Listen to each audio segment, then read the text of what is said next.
Bueno, pues nosotras somos el equipo 1,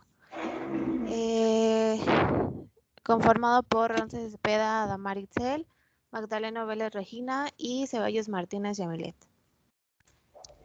Vamos a presentarles el problema 1, en donde dice que el artículo Use of Taguchi Methods on Multiplier Regression Analysis for Optimal Progress Development of High Energy Electron Beam Case Hardening of Cast Iron.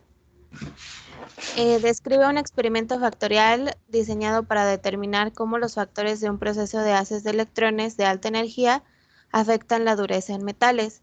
Los resultados para dos factores, cada uno con 3 niveles, se presentan en la tabla siguiente, donde el factor A será la velocidad del viaje en milímetros por segundo, entre segundo.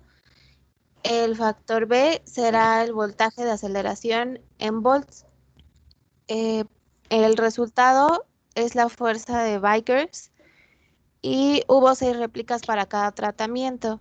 En este artículo se estudió un total de 7 factores. Los 2 que aquí se presentan son los que se encontraron más significativos. Y aquí tenemos nuestra tabla y el diseño factorial de 2 factores. El factor A va a ser la velocidad del viaje, el factor B, el voltaje y la variable de respuesta va a ser la dureza. Tenemos nuestro modelo estadístico y empezamos con el cálculo de tabla de análisis de varianza. Tenemos la suma de cuadrados totales, suma de cuadrados de A, suma de cuadrados de B, suma de cuadrados de los subtotales, la suma de cuadrados de la interacción AB y suma de cuadrados del error. Y así fue como obtuvimos nuestra tabla de análisis de la varianza, en donde tenemos como fuente de variación al factor A, que es la velocidad, al factor B, que es el voltaje, la interacción A por B, el error y el total. Obtuvimos la suma de cuadrados, los grados de libertad, cuadrados medios, el estadístico de prueba y el estadístico de tablas. Con estos resultados podemos concluir con un nivel de significancia del 95% que existe un efecto en la velocidad de haces de electrones para la dureza y no existe un efecto del voltaje y no hay interacción entre la velocidad y el voltaje en la dureza de los metales. Tenemos de igual manera la verificación en Minitab y podemos observar que los resultados pues son similares, ¿no? O son iguales a Excel. También podemos observar aquí la gráfica del histograma de los residuales. Para nuestra validación del modelo se van a calcular los residuales y obtuvimos la gráfica de EIJ contra la frecuencia acumulada, en donde concluimos que podemos observar la tendencia de línea recta entre 0.25 y 0.5 y se concluye que se cumple con el supuesto de normalidad de los residuales.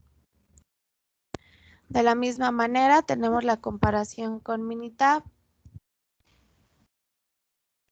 También obtuvimos la gráfica de los residuales contra el valor experimental y podemos observar que todos los datos están dispersos.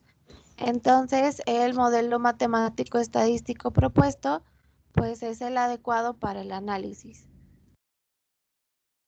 Igual tenemos la comparación con Minitab y hacemos las pruebas de comparación múltiple, en donde calculamos la diferencia mínima significativa. Esto para la prueba de Fisher.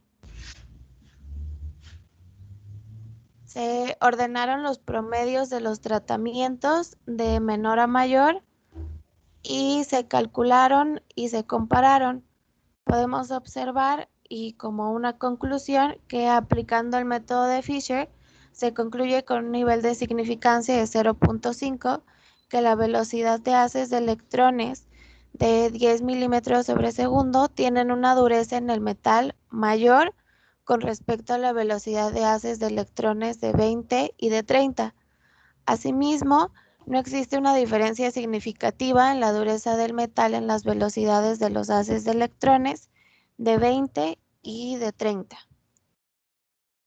Y ya sería todo.